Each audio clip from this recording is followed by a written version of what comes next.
الحمد لله رب العالمين والصلاة والسلام على نبينا محمد وعلى آله وأصحابه أجمعين أشهد أن لا إله إلا الله وأشهد أن محمدا عبده ورسوله أما بعد.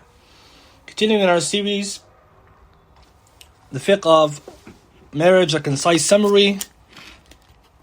Last week we stopped at the discussion in relation to the mahar, the dowry, and also the conditions of the marriage. This week, inshallah, we're going to move on to the actual marriage contract.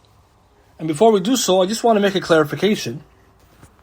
We spoke about last week that when it comes to tahdeed al-mahar, when it comes to restricting or determining the amount of the mahar, we said that many of our scholars say that it's upon the choice of the woman, the bride, and the wali.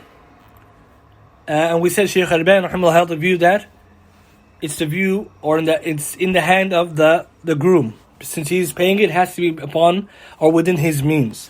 I just want to clarify the Shaykh's fatwa to make sure that everyone understands correctly. I didn't misquote him.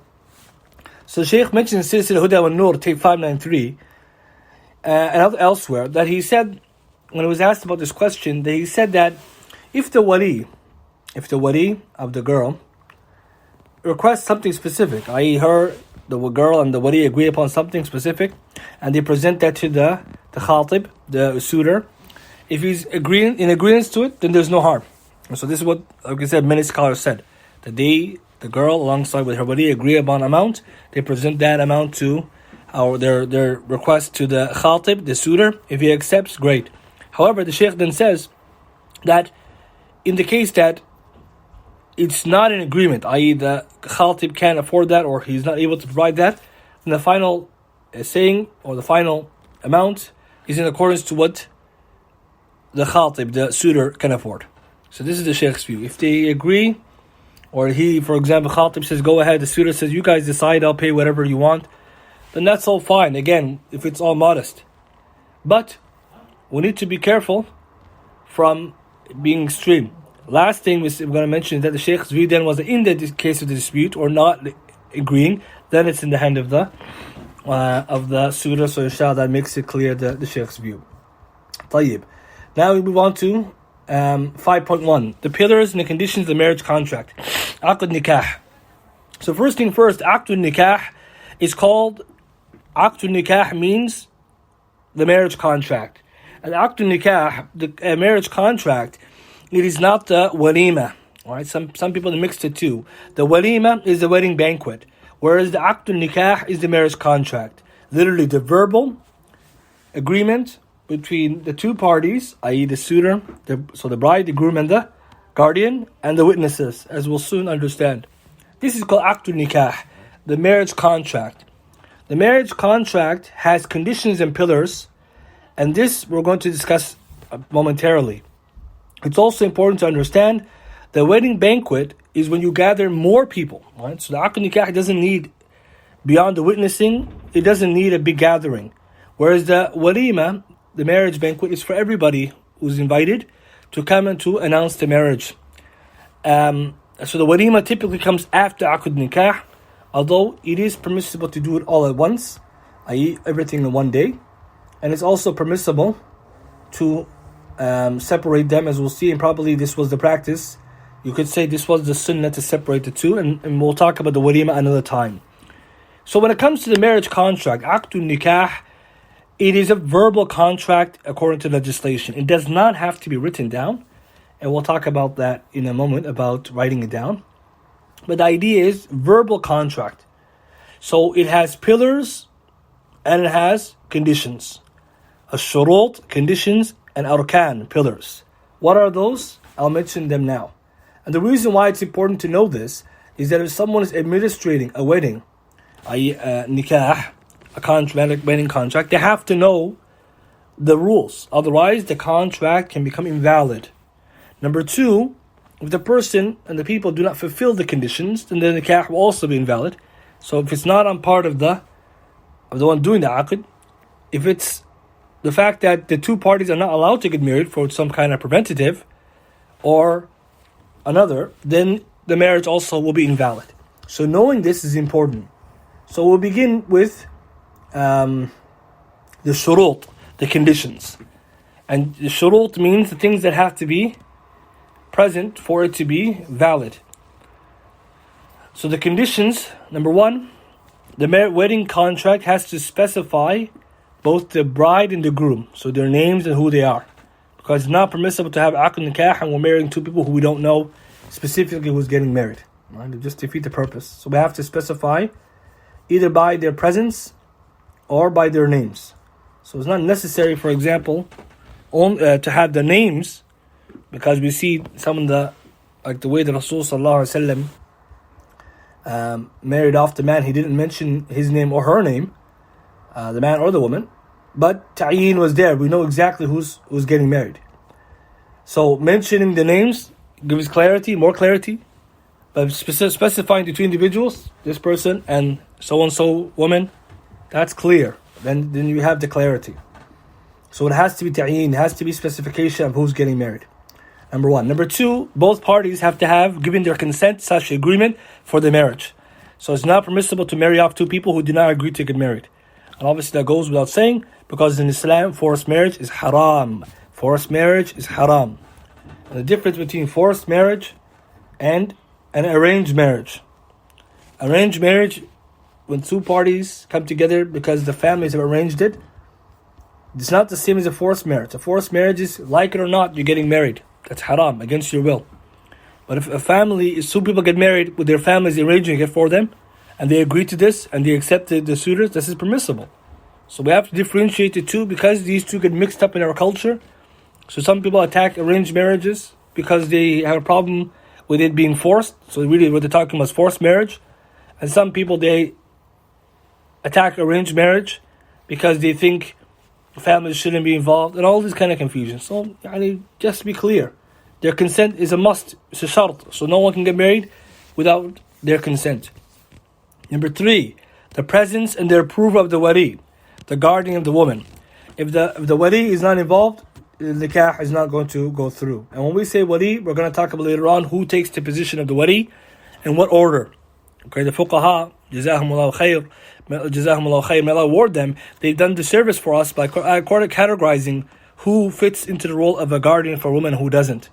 And this is important because in today's time, these questions come, and there's also much more detail than our classes afford us to give about things like when is the wali disqualified, when is he not able to be sidestepped, etc. That's more complicated, but the idea that the wali has to be there.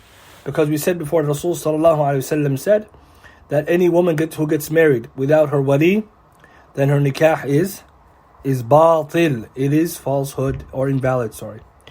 So that's important. And fourthly, the two witnesses. Two witnesses have to witness this contract who are not the bride and the groom. All right? So they're not the two people getting married, it's two other people. And we're going to talk about their conditions later. And this is found, these conditions, these four I cited, are found in the Kitab Durus al-Fiqhiyya min Muhadarat al-Jami'iyya of Shaykh Ibn Uthaymeen, volume 3, page 112. So majority of scholars mention these and add two more. All right, so the scholars, they mention these four and they add two more.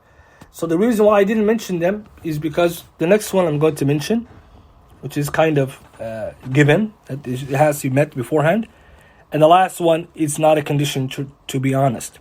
So the fifth one that they add on top of these four is that all four madhabs, so all four madhahib, they agree that the marriage can only be fulfilled, the contract, if there's an absence of preventatives. Absence of preventatives. And what's meant by that is that it's not allowed to marry two people off if there's mawani', preventatives that prevent them from getting married. Examples, a woman being from a religion, let's say a man and a woman getting married, and the woman is not a kitabi. Okay, we know in Islam, a man can marry a Muslim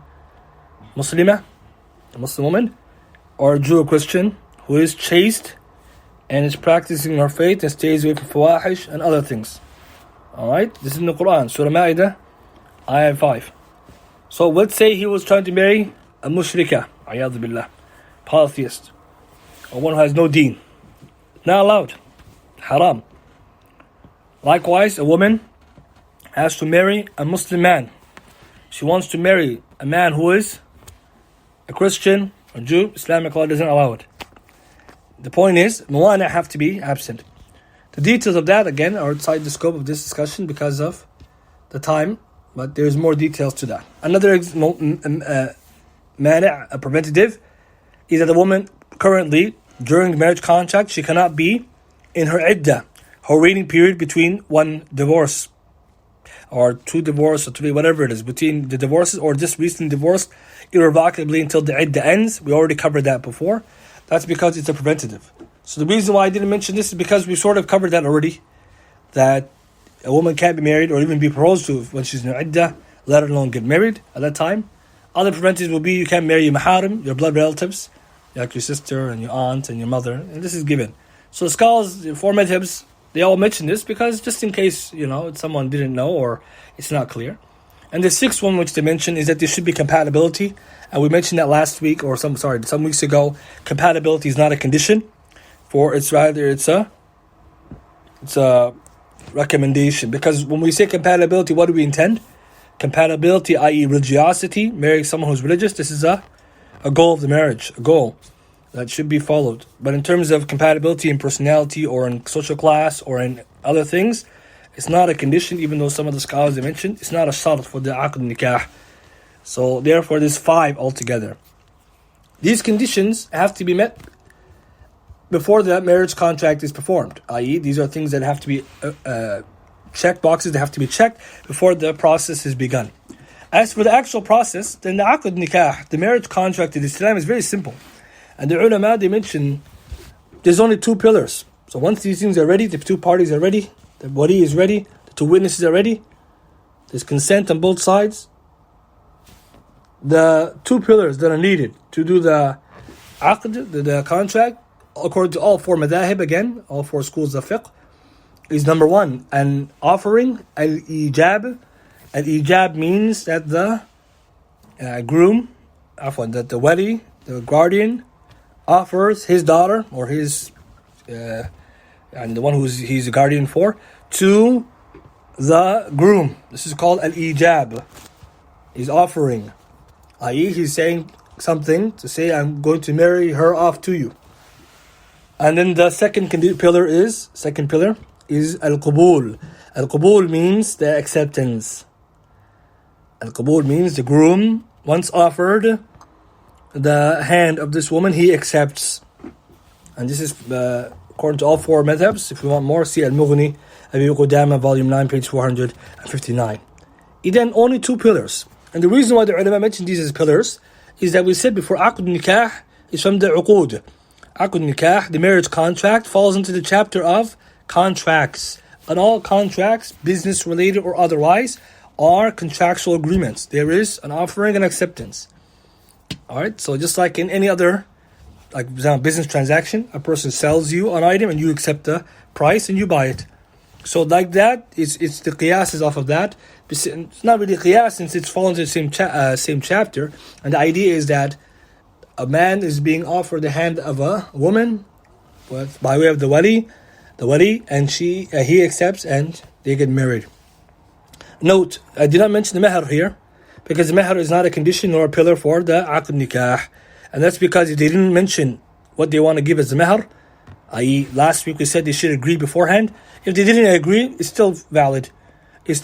Why? Because we said before that there's a mahar which is mentioned. There's a mahar which, if he doesn't mention, he has to give an equal amount that is customarily given. Because, and other things like this. So it's not a condition, although it's the sunnah to give the woman the mahar prior to entering upon her for intimacy. This is the sunnah. To give it, hasten to give the mahar and not delay it. So because Rasul sallallahu alaihi wasallam, this is what he did. When he got married to his wives, at the same time the man who got married to the woman for the iron ring, he told her to give, he didn't have, he said, teach her what you have in the Quran. It should be decided in the beginning. This is the best, this is the sunnah. With that being said, these are the shurut, the conditions and the pillars. Now, I want to explain some points because some things need to be clarified. Firstly, in terms of the woman's consent, then it must be that a woman agreed.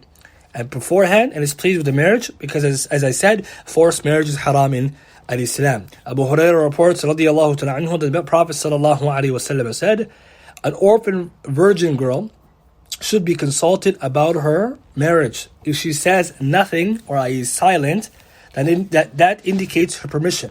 But if she refuses, then the authority of the guardian cannot be exercised against her will. Reported by Abu Dawud in his greatest Sahih, by Shaykh Al-Bani, Hadith Sahih Sunan Abi Dawud number 2093. Here we learn that forced marriage is not permissible, because the Prophet ﷺ said orphan virgin girls should be consulted. Now, is it not limited to orphan? But I've given here the example of orphan because she is typically the most vulnerable in society, and even then Nabi ﷺ didn't permit people from marrying them without consent. On top of this, Hadith Aisha radiyallahu ta'ala anha, it says, she said, O Messenger of Allah, when it comes to the contract or marriage, a virgin girl feels shy to give her acceptance or rejection. She's shy. He said, alayhi salatu, her consent is expressed through her silence. Now this hadith is Bukhari, hadith 5137.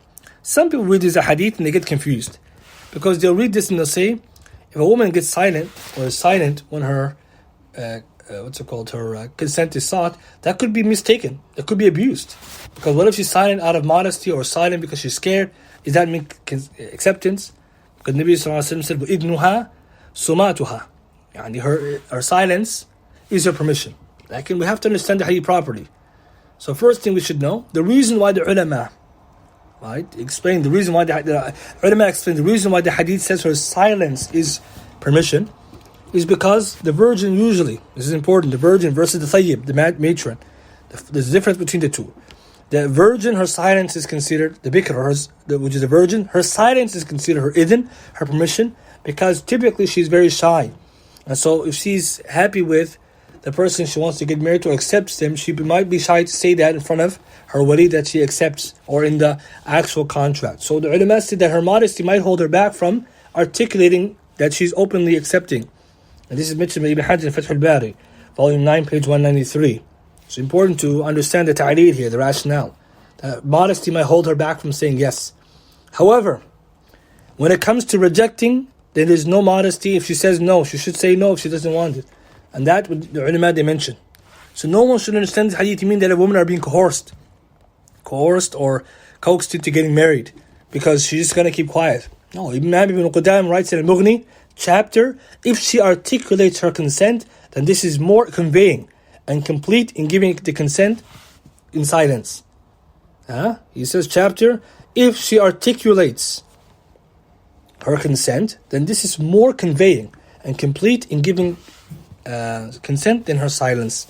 And this is mentioned in Al-Mughni, issue number 5207. And the reason why I'm mentioning this is that to show that in the Sharia, silence, the ta'aleed is modesty, because we know al-haya la yati illa bi khair. Haya doesn't bring except good. Al-haya'u shu'batun min al-iman. Haya is a branch of faith. So the reason why typically she might be shy to say yes is out of modesty for what she wants, especially if because she's dealing with men. She's marrying her husband. But when it comes to rejection, there's no silence. If she doesn't approve, she must say it. And she's allowed to say it. In fact, as we said, it's ablag, it's more conveying and more complete. On top of that, there's a clarification that needs to be made. There's some riwayat of the hadith that say that some version of the hadith reads that if she cries, then her crying is considered consent. Now this is not sahih. Shaykh Al-Bani writes in Irwa al-Ghalil, hadith number 1838, he says this is shadh. This narration, this is contradictory.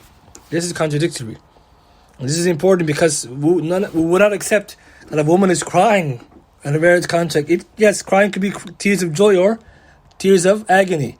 But the person is crying is not an idhn. It's important. So just in case you come across that, we say shadh. That part is contradictory. It's not authentic. And on top of this, some of the ulama, they mention that if she's crying, then it's not even idhn to begin with. However, if she's laughing, or smiling, then yes, that could be accepted as a form of consent or agreement. And this was mentioned by the fuqaha. And the reason why I'm explaining this point is that no one should read the hadith and then have a wrong understanding. And today's time, this is one of the biggest challenges people have when it comes to the Quran and the Ahadith, we must understand them ala muradihim, according to their intended meaning, not according to our understanding. And this is important. It's the biggest challenge. So many people, they read these texts and they don't know, they don't understand what the ulama said and what the meaning is. Because as I cite the hadith again in Sahih Sunan Abi Dawud, if she refuses, whether it be that she's quiet or not quiet, she turns away, she doesn't like it, the authority of a guardian cannot be exercised against her will. Bottom line, there's never forced marriage. Next, in terms of the wali, when it comes to the wali now, the ulama, they explain that there is an order. To begin with, wilaya is of different types. And obviously I don't think I have enough time to go into all of them. The ulama say wilaya is ثلاث أنواع. It's three types. Wilaya is three types. Means guardianship is at three types. But due to the time, we're just going to talk about the one that concerns us. And the reason this is important is that when it comes to the guardianship of a woman, the wali is the wali of qaraba. Al-wilayatul qaraba means the guardianship of relatives or of relationship or family ties. Guardianship in relation to family ties. So in Islam, we mentioned the wali is necessary. Who's the wali? He's the one who has a blood tie, with the woman, i.e. who is going to be her, he's going to be the wali for. And in the cases where there is absence, then we said before, and I'll repeat it again, in the case that there is no wali whatsoever, the Nabi ﷺ said that the sultan, the government, Islamic government, is the wali liman la waliyu lah, is the wali for the one who has no wali. And we also mentioned that for the revert or the new Muslimat, then we also said the imam, the local student of knowledge, da'iyah, the Islamic center, etc. But who is the wali generally? Islamic scholars, different schools of fiqh, they say that the wilaya, the guardianship for the woman, follows the order of the asabat in inheritance. Somebody may say, what's asabat? What does that mean? In inheritance, Islamic inheritance, there are people who inherit. And the inheritance, i.e. the people who inherit, they have order, especially the males. Because here are all males. The guardian of a woman, the wali for the marriage, is a male. And in for those who study inheritance, you know the order of who takes precedence over who when it comes to the ashab ta'sibat. But the point is, we're not going to complicate it. I'm just going to give you the list, and so you can remember there's 5 categories or 5 people. All right, and of course, every time one is not absent, the next takes his place, etc., until we run out. And the idea is that the Islamic law, the reason why it ordered them this way, is to give precedence to those who have the right. And this is important. No one can marry a woman off who is not her wali. It's not allowed. Just like it's not allowed, according to correct scholarly opinion, for a woman to be a wali for the marriage. And we explained some weeks ago about the hikmah behind that. So this is, inshallah, becomes clear that there's no confusion there. Because if someone wanted to know why, we explained what the job is. So when it comes to this category of people, we said that it follows in inheritance, the order of those who are from the relatives that are typically found in the list of those who inherit. So if those who inherit from by way of ta'asib, they are the following: non-prescribed shares. I'm not going to say more because we're kind of straying from the topic. Number 1, the preference is given to the father. Number 1, the father. If he's not there, then full brother. Okay, number 1, father. If he's not present, okay, father, number 1. This is so important. If he's not present, then 2, full brother. Akh shaqiq, full brother. Okay, full brother is different than the next one. If full brother is not there, okay, again, they have ages too. So what if he's older? Let's say you have 3 brothers. Which one? The older one. If none of them are there, then the paternal brother. Akh min ab. Right? The father, the paternal brother. The brother from the father's side. If he's not present, thirdly, nephew. So we said number 2 was full brother and paternal brother. 3, nephew. Nephew is not there. 4, full uncle. full uncle. If the full uncle is not there, then you can guess paternal uncle. And again, why is it going on the father's side, the paternal side? Is because, like inheritance, the paternal side is where lineage rolls. In Islam, the lineage runs to the paternal side. So we said full uncle. Full uncle is not there, paternal uncle. He's not there, fifth category. Full cousin. If full cousin is not there, paternal cousin. And so here what we take is that this category, the ulama, they say this ordering. Many of them mention this. But then the fuqaha, as usual, they have slight differences here and there. So what are some of the differences they mention? What are some of those differences they mention? Some of those differences, they say, like the Malikis and the Hanafis say, that the son of a woman is important. Let's say a woman was older, she already got married before, and she has a son. So in that case, does her son go forward or her brother or her father? They say the Malikis and the Hanafis is the son over the father. The son over the father, because he's closer to her. He's closer to her. And also because she's older now. Whereas the Hanabila, they say no. The Hanabila say, no, father. Father still goes ahead. Interestingly, the Shafi'iyya say the son is not even a wali anyways. Yani her son is not even in the wilaya. So that's even more interesting. So the point is, there's some differences. So the only difference would be that two of the four madhabs consider the son of a woman before her father, in the case she has a son. Whereas the Hanbalis say it's still the father, and the Shafi'i say, no, the son is not even in the picture. All of this is found in the authoritative books of the madahib. And so what do we take from this? If you know this point now, it's not allowed what happens sometimes in our communities, where a woman just appoints a random person to be her wali. Or these guardians are existing, alive. Even sometimes they can have varying degrees of religiosity, responsibility. I'm going to get to the shurut in a second. But let's assume that they're there. You can't bypass them. You can't just bypass them and pick a random person. Because the ulama say that the nikah performed by somebody who is not one of these, this is the nikah of a person who is a fuduli. This is called nikah al-fuduli. Or nikah al-fuduli, which means the nikah of a person who enters into things that he's not allowed to enter into. Nikah al-fuduli. So al-fuduli is the person who just is a nosy guy who enters into people's business. It's madmoom. It's a very bad profession. Because some random person came and observed someone else's haqq.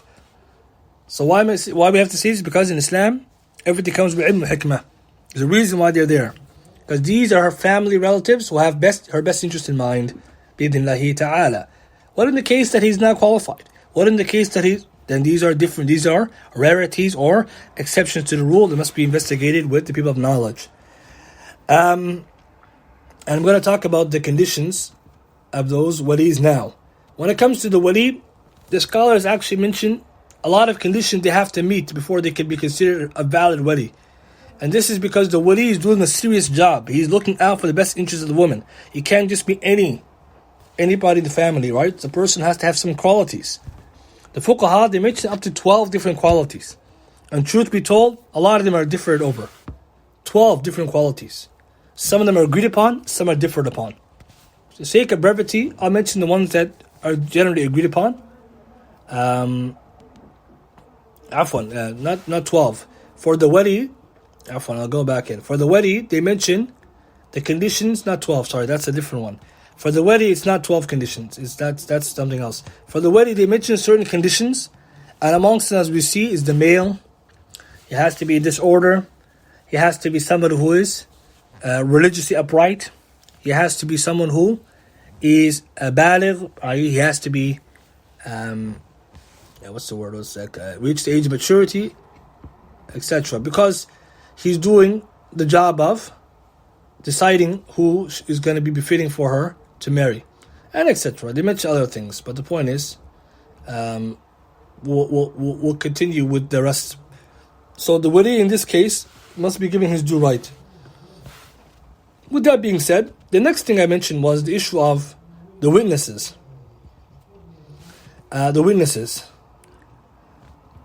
it comes to witnessing, there has to be two male witnesses. The two male witnesses. Now these witnessing, what's the benefit behind it? Somebody may ask, what's the hikmah behind this? Because what if the two witnesses are not there and they just got married without it? Because in one madhab, the ulama, they mention, again, the Hanafi madhab, they say that it's not all across the board, but it's in their madhab that it's not a must that that they be witnessing. They say it's not a must. Just like the wali, they also have an issue with that. So it's not like they put it less strength on the witnessing, but when the wali, they also say a woman can get married without wali, and that's not correct. Right? Islamically, it's not correct. طيب. With that being said, the question now comes: what's the wisdom behind this? If someone said that the two witnesses, are they there just to witness? What if why can't we just have the bride and the groom be witnesses? No, the ulama say the wisdom behind it is that because the marriage contract leads to a child being born, i.e. they're going to come together and they're going to have intimacy, and from there comes a child. Because it's going to lead to parenthood and children, it's possible if the two parties got married without witnesses, that later on the man who fathered the child would deny his lineage or his ascription of the child to him. And because there's no witnesses to say that these two were married aslan, to begin with, then their marriage, then the child's lineage would be disputed. Secondly, since if it was a secret marriage, i.e. unpublicized, unwitnessed, if we were to assume they got married unwitnessed, then the problem with that is that later on, people would suspect these two of committing zina, ayad billah, because they will see them together and they would suspect that they're together and they consummate marriage in a haram way, because no one knows they got married. Also, it's possible, they say that these two, when they got married, no one witnessed it, that essentially, if any disputes occur between them, there's no one who can validate that they were even married, because the huquq there. At the end of it, they say due to all of these reasons, the ulama, they say the institution of two witnesses are necessary to make the marriage public and to ensure that this was something that is Islamically acceptable. And so the benefit we can take from this is that in the case that there was no witnessing, it's not going to resemble a public nikah. It's going to end up like what? It's going to end up like a sifah. A sifah means affairs, secret marriage. And for those reasons, secret marriage is haram in Islam, nikah al-sirr. Because no one witnessed it, and Nabi sallallahu alayhi wa sallam came to teach us and encourage al-nikah, la sifah, not secret affairs and illicit relationships. So there's a benefit we take. And when we say make the marriage public, aqd nikah, just two people are needed to witness it, to make it public. As for the walima, that's the public, more publication. I hope that becomes clear then. So this is important. The Sharia, everything has wisdom. Everything has wisdom. It's not something just there. And that's why if you look carefully, you notice that the Sharia has always come in order to benefit the ummah and to protect the rights of one another and to ensure that nobody is taken advantage of, and that things were not going to come later that are troublesome. طيب, what are the conditions for the witness? In this case, this is the one where there's 12 different conditions the ulama mentioned. As mentioned in Al-Mawsu'a Fiqhiyya Al-Kuwaitiyya, volume 41, page 296 to 300. They mentioned 12 different conditions the ulama they mentioned. Now, to be honest, some of these conditions of the witnessing are disputed, and some of them they agree upon.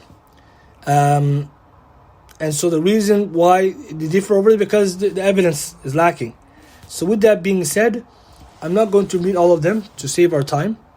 But what I'm going to say is that when it comes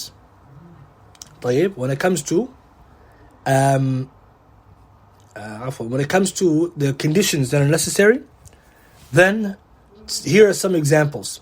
Number 1, they have to be Muslim.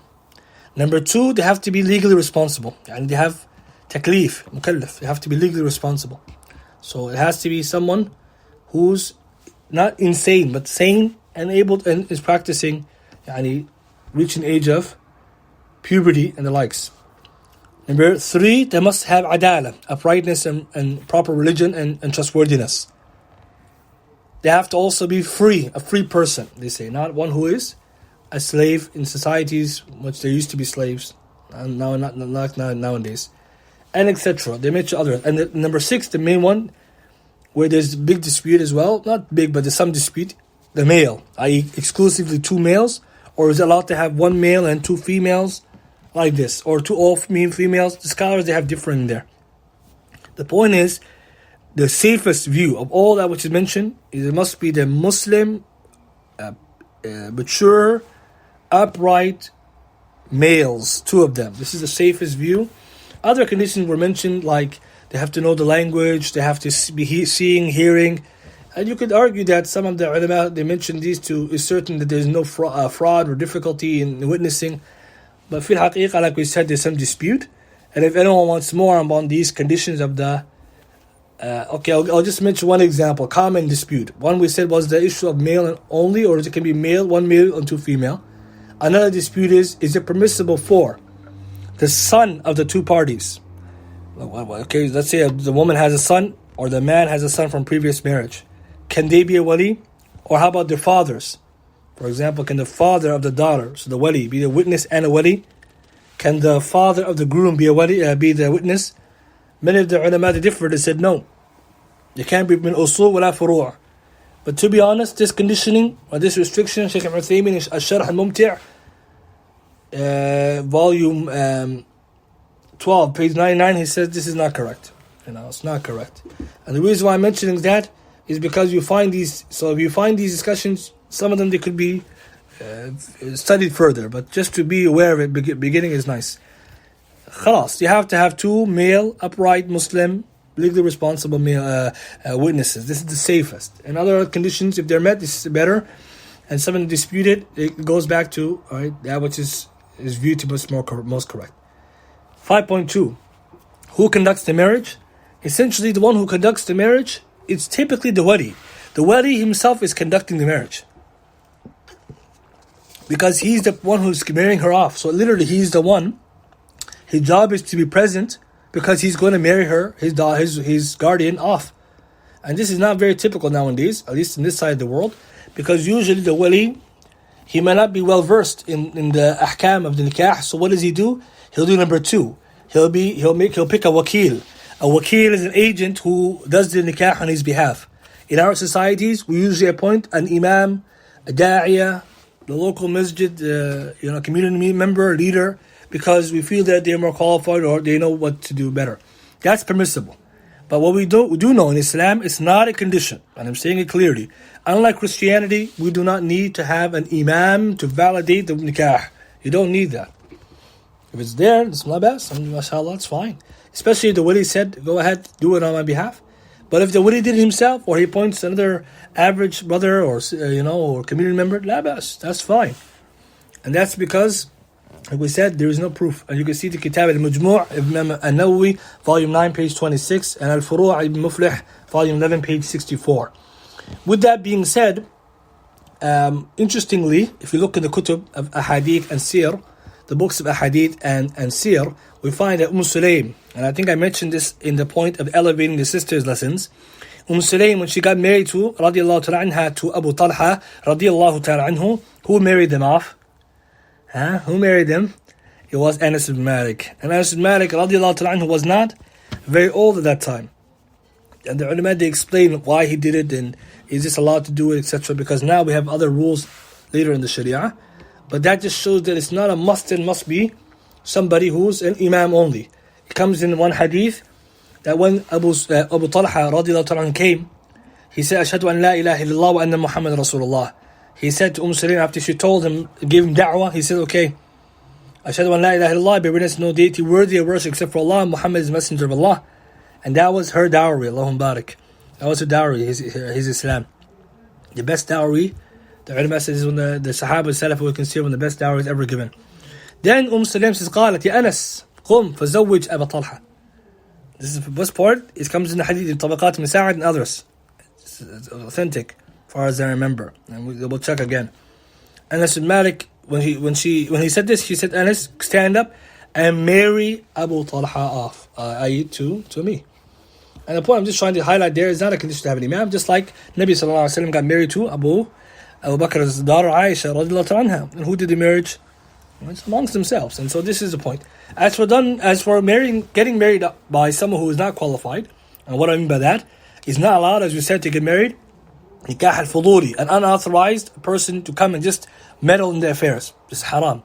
And this is the problem nowadays. This is happening in Europe and even parts of the Western world, in which a couple will go to an imam without the permission of the wali. We have to speak clearly about this. It's not allowed in Islam. It's not allowed to go behind the back of the wali. It's not allowed. The wali is permissible to do that. Abadan. And then what happened? Getting them married off. And this is something which is growing, and concern is happening in the community, as there some people will be documenting this, and we have to be clear and say, as we said, the wali has exclusive right, and if he's not present, then the order of what the Sharia says, as for a wali being present and then finding out later on, him as a wali, finding out that his daughter got married off by another strange man, for nikah al-fuduli. It's nikah that is done by one who is nosy and who is not allowed. And the scholars actually are very stern about that. Likewise, it's not allowed for a woman to marry off another woman, just like it's not permissible for a woman to marry herself off. And this is because, as we mentioned in the weeks before, the benefit of having a wali is there in the Sharia for a reason.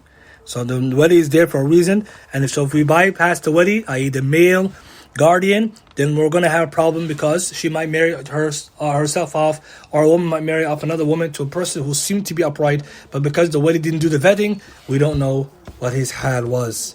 Now we move on to 5.3, how to conduct the marriage contract. It's a very simple process.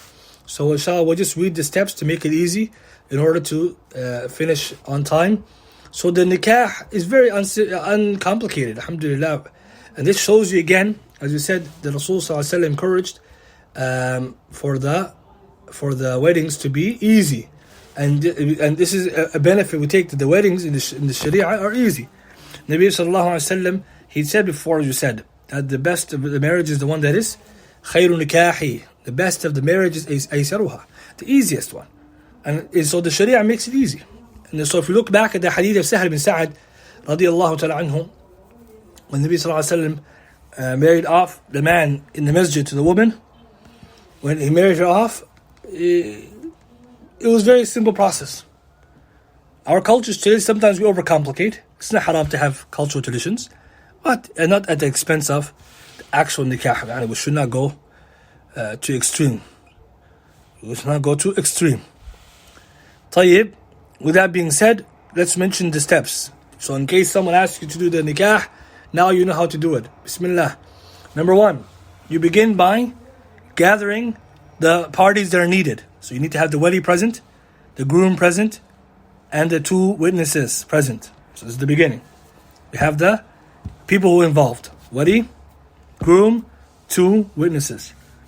Of course, it's assumed that both parties already agreed to have a nikah, i.e. the groom and bride, before coming and getting the person to do the nikah. And if the wali chose you, i.e. or selected you or another person to do the nikah on his behalf, by way of wakil and wakala, this is fine. What do you do then when now you're ready to start? The sunnah is to begin with khutbatul hajah. Hadith Abdullah ibn Mas'ud radiyallahu ta'ala anhu fi Sahih Sunan Abi Dawood, hadith number 2118. Rasulullah sallallahu alayhi wasallam taught us the khutbatul hajah, the speech of the need. It's for the khutbahs, Jum'ah, and the nikah. That's why the ulama say the khutbatul hajah is for the khutbah wal khitbah. Khutbatul hajah is for the khutbah wal khitbah. Khutbah means it's a sermon. Sermon of the need, you do it in the sermons, like the Jum'ah and the Eid, and for the proposals, the khitbah, and then the nikah as well.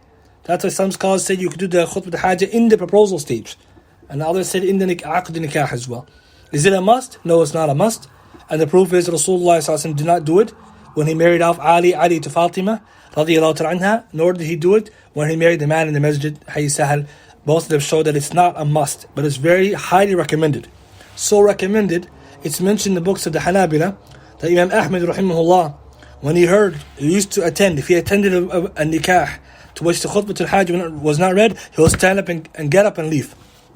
Imam Ahl Sunnah wal Jama'ah. Why? Because he was Sahib al-Sunnah, he was displeased the Sunnah wasn't being practiced. That's how concerned he was with the Sunnah. So many scholars show this point, not to say that it's haram what happened, but it's good to do it. So do the khutbah al-hajj. I think most people know how to do it. You can find it easily in the hadith and the different places. Then, amma ba'ad, as one proceeds, and then you can go into it. First point people want to know, is it a must to give a talk? Truth be told, there is no need to give a talk.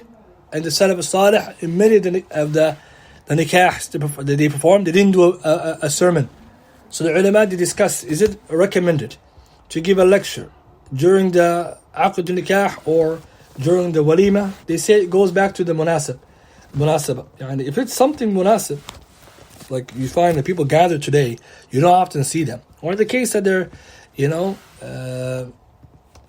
these two are getting married and they need some advice. Some of the scholars say in that case it's a good thing to give them some kind of reminder about that, because at the end of the day, like they might need this before they're getting married. And likewise, some people attend the weddings and the wala'im, the banquets, they don't come too often. So some of the scholars they mentioned this. I believe there's one fatwa of Sheikh Abdul Abbad, amongst others, that it's permissible to give a reminder in the banquet or the likes, because people they need it. So this is the point we're trying to highlight. But if you didn't do it, it's no problem. Right? So again, you look to the munasib. What's munasib? Nowadays, it looks like people, they need tadhkir, so you could do it. And often people, if they don't do it, they don't know what next to go. So it's up to what the person sees to be the most beneficial. Then the person conducting the nikah, step number 4, step number 3, or 4, because we just mentioned giving a talk if necessary. Step number 4. Now, what do they do? Then the person who's doing the nikah, so whoever is appointed, instructs the wali, the guardian, to offer his daughter or his guardian to the groom. Okay, so the wali, if he's doing by himself the nikah, he will do the ijab himself. He will do the offering to the groom. But since in the case that he appointed someone else to do the nikah, then that person will say to the wali to offer his daughter or his guardian to the groom. And this can be done, according to the ulama, in any language. It doesn't have to be in Arabic. It could be in any language, and does not have specific wordings. It's very important. The ulama, they mentioned this. It does not have to have specific wordings. And this is something which the scholars, they mention, because some people think it has to be done a specific way. And some fuqaha, they mention this. If it's done this way, if not this way, it's wrong. And that's not correct. It can be any language. I remember correctly, this is something which was mentioned by the scholars like Imam Ibn Qayyim in his kitab, I believe it was I'lam al-Muwaqqi'in. He mentions this point. It could be in any language.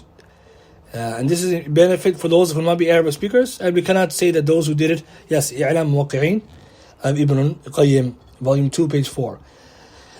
So an example of Arabic terminology that could be said, Zawwajtuka binti, and you put in the name.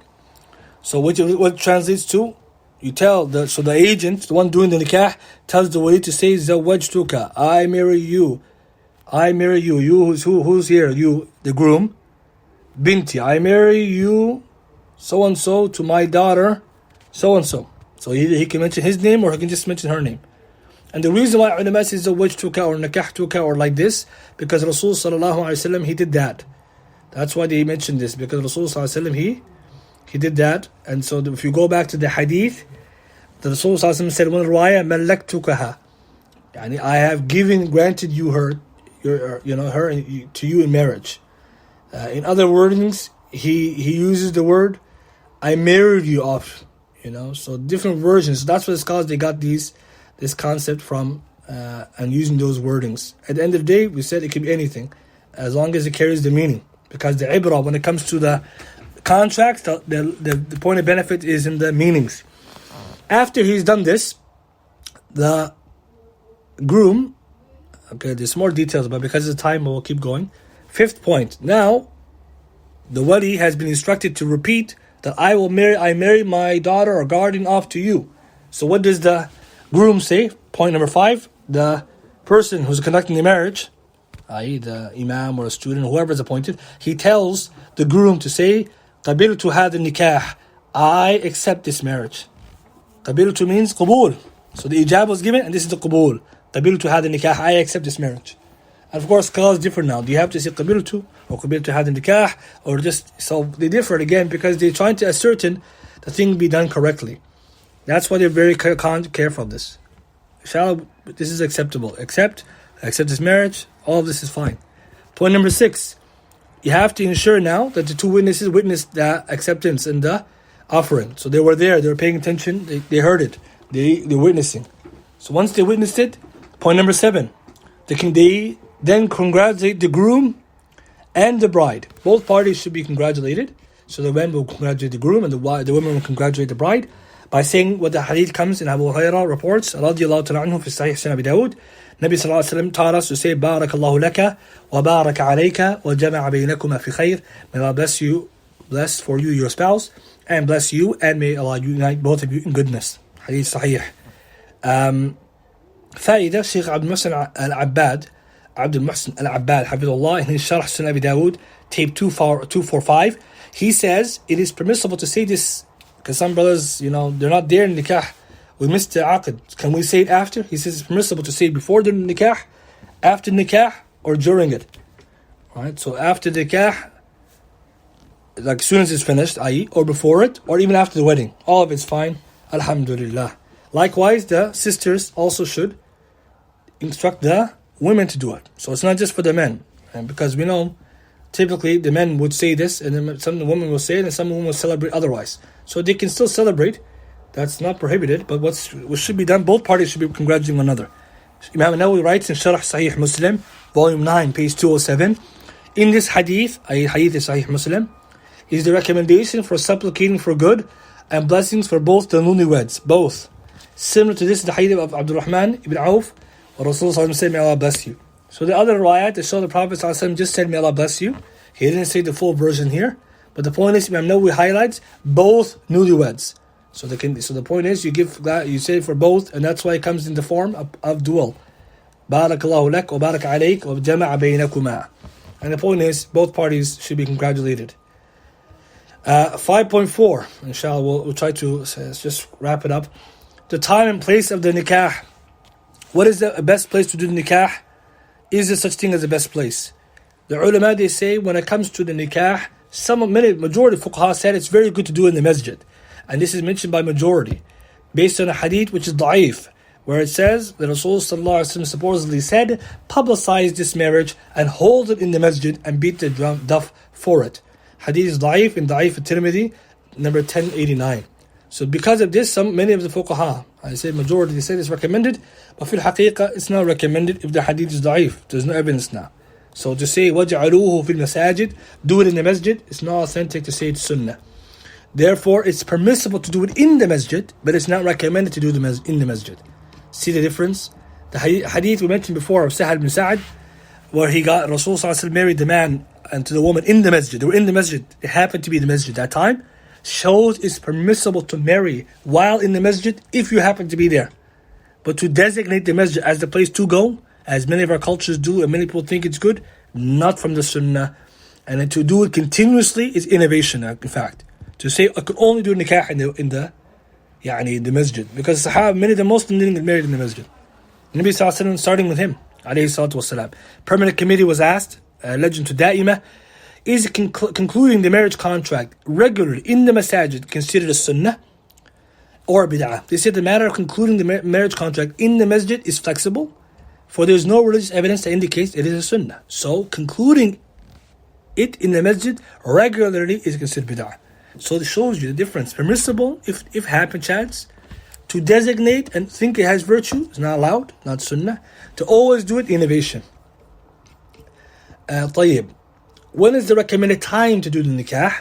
i.e. what time of the year or time of the day? And the ulama, they discuss. في الحقيقة, when it comes to the months, we have evidence that the best time to get married is Shawwal, Ash-Shawwal.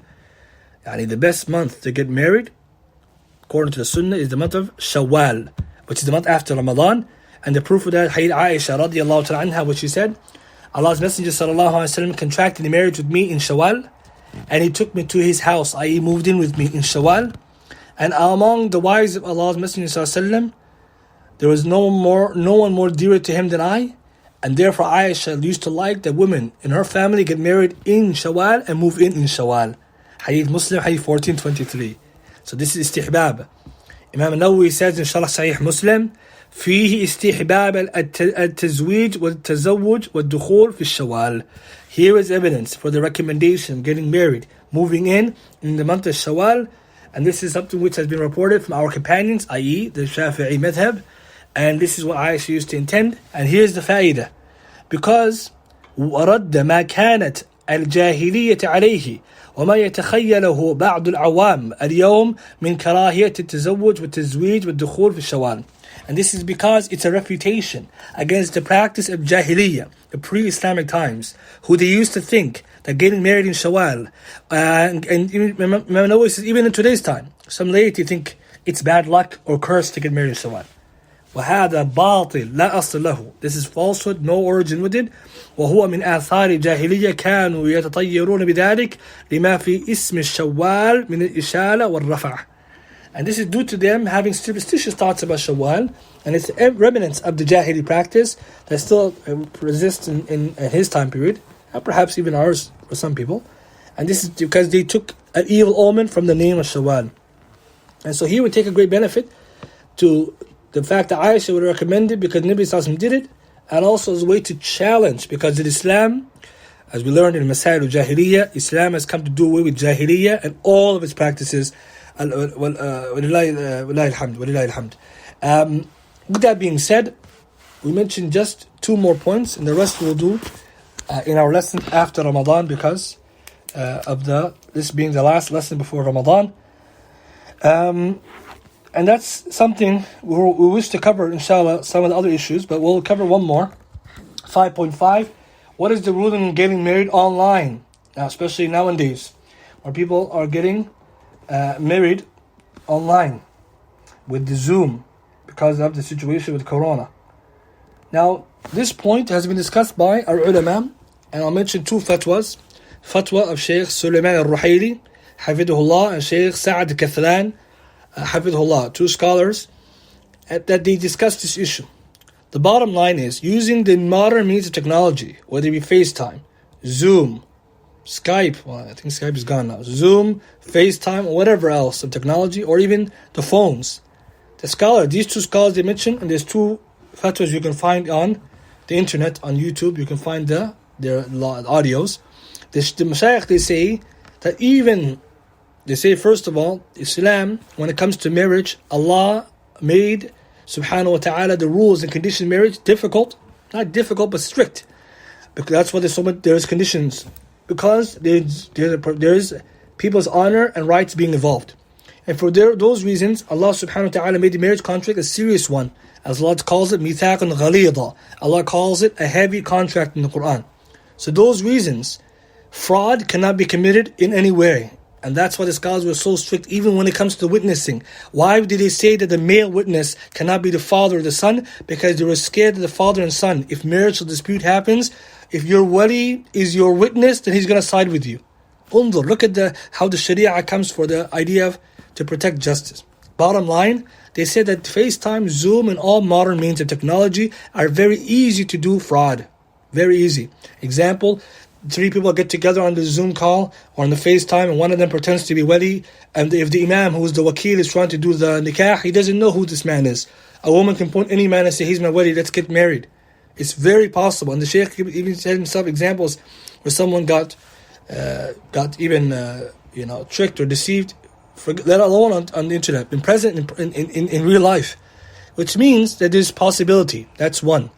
And due to those reasons, both Mashaykh conclude, is discouraged, this is the word in the use, discouraged to do the nikah, wedding, over these modern means of technology, due to the possibility of fraud. And this would make, because if the case was necessary that the wedding wasn't present, it would not only make the nikah false, it now is jeopardizing what these people did.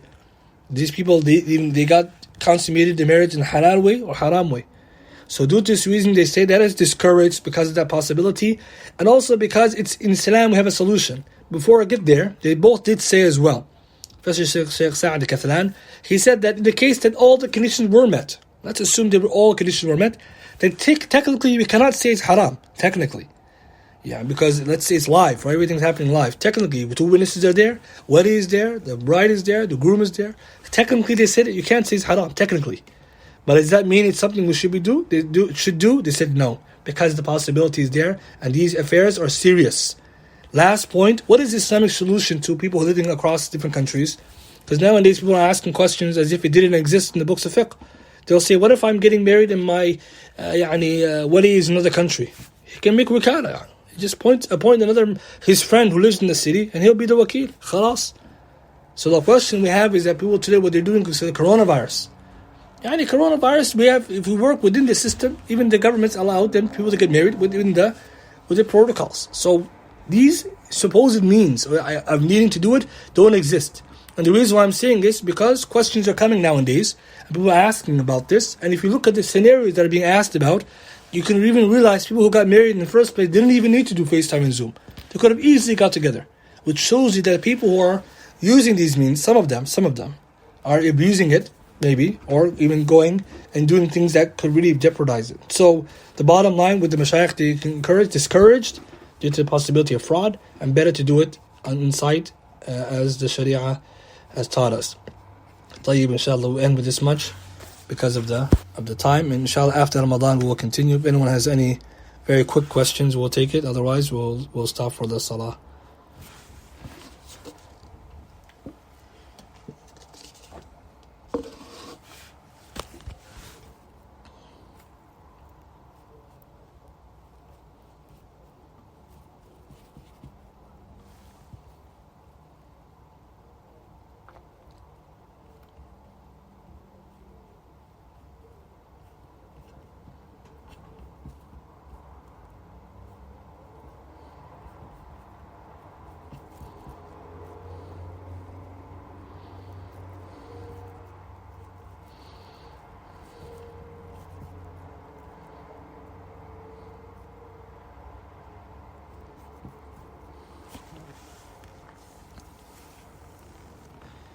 It says here, can the father appoint someone else to be the wali if he is the full brother is present and capable? Yes, because the father is the wali. So if the father is the wali, he can appoint someone. So the only time the father is not the wali when he's not there, or something happens in the case that he's not the wali anymore, to which then the transfer happens to the next one. In that case, when the transfer happens next one, the next person then becomes wali. But in the case that the father is there, he's the wali, so now either he can do the nikah himself, or he can transfer to someone else to do it on their behalf, because he's the wali. The only time he's not the wali is that when he's not there or he's not capable of doing, and some scholars mention examples of that. So the case is, whoever is the wali is responsible for the nikah. If that wali is present, then he can decide either to do the nikah himself or to give the nikah to somebody else to do it on his behalf due to whatever reason he sees. But he's supposed to be involved, and that's why he go to him first, and he'll decide what to do if he's not able to. But in most cases, the only time that he's not really is he transferring if he's in another country, or in the situation where when it comes to day of the nikah, he's asking someone to do the nikah on his behalf because maybe he doesn't feel qualified to do it. But so the full brother is in the presence of the father. The full brother is not the wali. And he's not given president. The wali decides what to do next. And again, usual cases, the wali is not transferring it to anybody unless there's a need for him to do that. Wallahu a'lam.